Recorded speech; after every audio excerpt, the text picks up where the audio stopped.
Good morning friends. आज अपने एक नया टॉपिक शुरू होगा साइकोलॉजी का अधिगम। स्टार्ट है सीखना या अधिगम।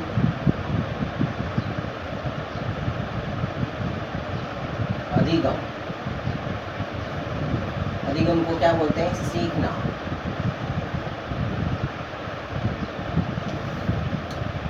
अधिगम अधिगम का अर्थ होता है सीखना। किसी भी कार्य को हम सीखते हैं तो वो क्या कहलाता है? अधिगम कहलाता है। इसके अंदर सबसे पहले अपन डेफिनेशन देखेंगे कि कौन कौन से वैज्ञानिकों ने इसकी क्या क्या डेफिनेशन दी है। सबसे पहले अपन वुडवर्थ की डेफिनेशन देखते हैं। वुडवर्थ महोदय क्या कहते हैं?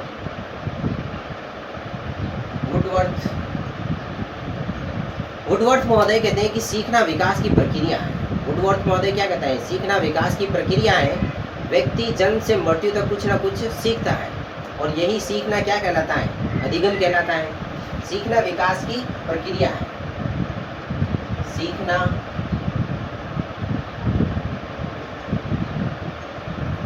विकास की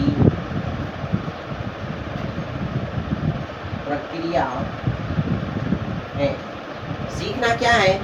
वुडवर्थ महोदय कहते हैं कि सीखना विकास की प्रक्रिया है और व्यक्ति जन्म से मृत्यु तक कुछ न कुछ सीखता है। व्यक्ति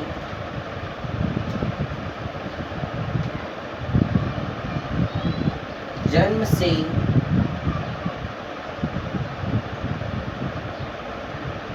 मृत्यु तक कुछ न कुछ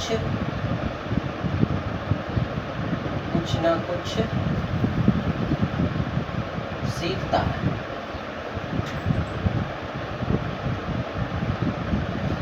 वुडवर्थ महोदय कहते हैं कि सीखना एक विकास की प्रक्रिया है। सीखना क्या है? विकास की प्रक्रिया है और व्यक्ति जन्म से मृत्यु तक कुछ ना कुछ जो सीखता है अर्थात नवीन क्रिया होती है और यही क्या कहलाता है? सीखना अधिगम कहलाता है। सीखना जो होता है इसके अंदर दो चीजें होती है। सीखने में क्या होता है?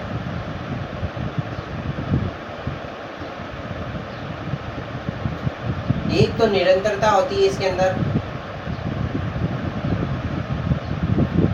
जब भी कोई भी कार्य अपन सीखते हैं तो उसके अंदर एक तो क्या होती है? निरंतरता और दूसरा क्या होती है? सार्वभौमिकता।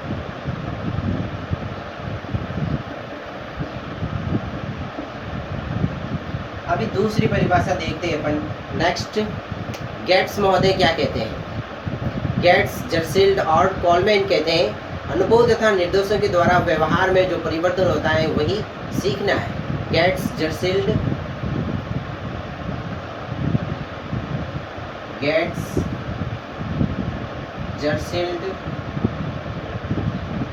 और कौन है? कॉलमैन।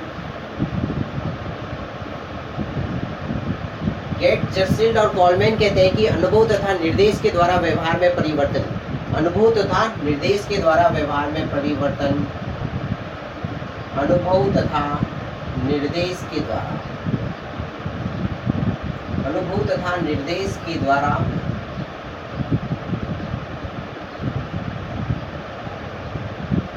व्यवहार में परिवर्तन सीखना।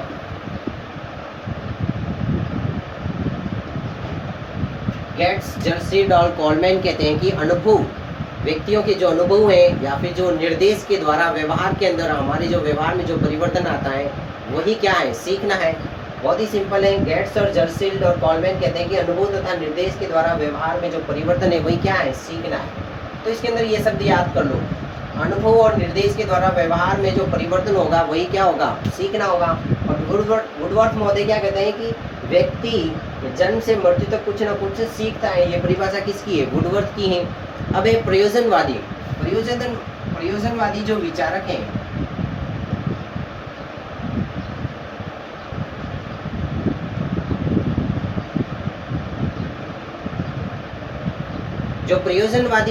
हैं, वो कहते हैं कि प्रेरकों को संतुष्ट करना तथा उनके उद्देश्यों की प्राप्ति करना ही क्या है?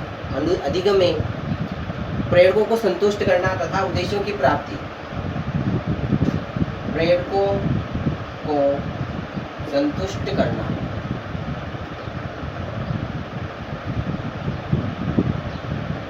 को संतुष्ट करना तथा उद्देश्यों की प्राप्ति ही क्या है? अधिगम है।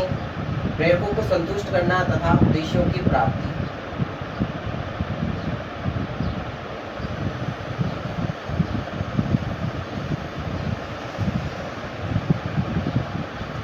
प्रयोजनवादी विचारक जो है वो कहते हैं कि एक तो प्रेरकों को संतुष्ट करना और उद्देश्यों की प्राप्ति ही क्या है, अधिगम है, सीखना है। Charles E Skinner.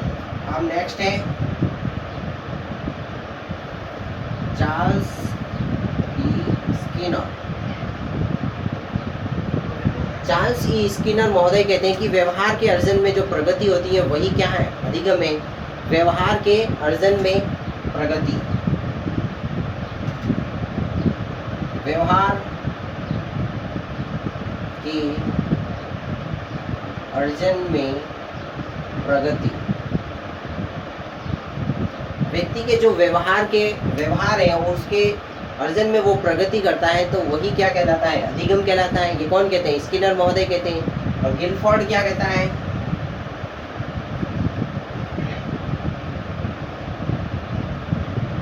गिलफोर्ड महोदय कहते हैं व्यवहार के परिणाम स्वरूप व्यवहार में परिवर्तन, व्यवहार के परिणाम स्वरूप जो व्यवहार में परिवर्तन होता है वही अधिगम कहलाता है।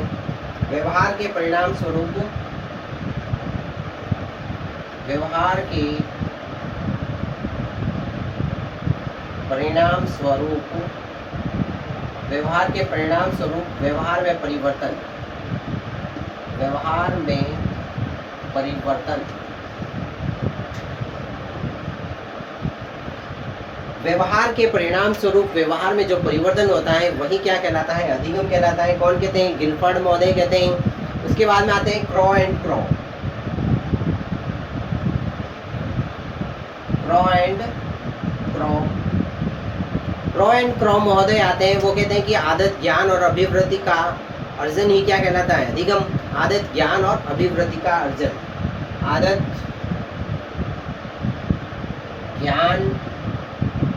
ज्ञान और अभिवृद्धि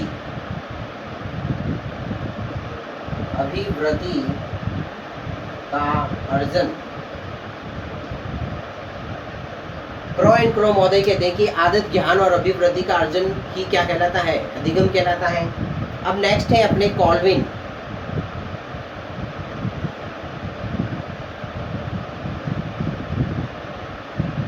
कॉल्विन महोदय क्या कहते हैं, अनुभव द्वारा मौलिक व्यवहार में परिवर्तन। कॉल्विन महोदय कहते हैं कि अनुभव के द्वारा मौलिक व्यवहार में परिवर्तन,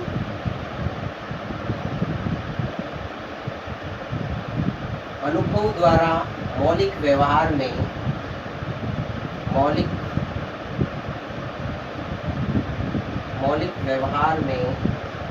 परिवर्तन।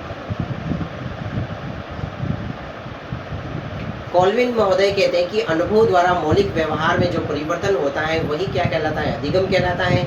अब एक और परिभाषा है जो इम्पोर्टेंट है, मर्फी की। मर्फी महोदय कहते हैं, एक और डेफिनेशन है, मर्फी महोदय कहते हैं कि सीखना व्यवहार और दृष्टिकोण दोनों का परिमार्जन है। सीखना, व्यवहार और दृष्टिकोण, सीखना, व्यवहार। मर्फी महोदय क्या कहते हैं कि सीखना व्यवहार और दृष्टिकोण दोनों का, व्यवहार और दृष्टिकोण,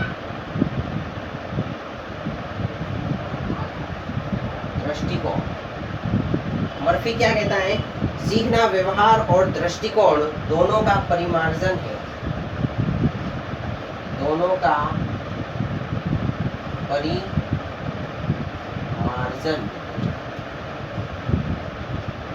मर्फी कहता है कि सीखना व्यवहार और दृष्टिकोण दोनों का परिमार्जन है। ये अधिगम की परिभाषाएं हो गई। कल अपन अधिगम के टॉपिक को आगे बढ़ाएंगे। एक बार इनकी परिभाषाओं को देख लो। वुडवर्थ महोदय कहते हैं कि सीखना विकास की प्रक्रिया है और व्यक्ति जन्म से मृत्यु तक कुछ ना कुछ सीखता है। जन्म से लगाकर मृत्यु तक व्यक्ति कुछ ना कुछ सीखता है, वही क्या कहलाता है, अधिगम कहलाता है। गेट्स, जर्सिल्ड और कॉलमैन कहता है अनुभव तथा निर्देश के द्वारा व्यवहार में जो परिवर्तन होता है वही क्या है, अधिगम है।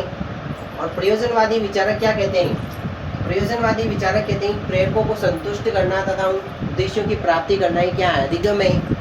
अब इसके बाद में चार्ल्स ई स्किनर कहते हैं कि व्यवहार के अर्जन में जो प्रगति होती है वही क्या होता है, अधिगम होता है। और गिलफोर्ड महोदय कहते हैं कि व्यवहार के परिणाम स्वरूप व्यवहार में परिवर्तन अधिगम कहलाता है। क्रॉ एंड क्रॉ कहते हैं आदत, ज्ञान और अभिवृद्धि का जो अर्जन होता है वही क्या कहलाता है, अधिगम, और कॉल्विन कहते हैं कि अनुभव द्वारा मौलिक व्यवहार में जो परिवर्तन होगा वो अधिगम होगा।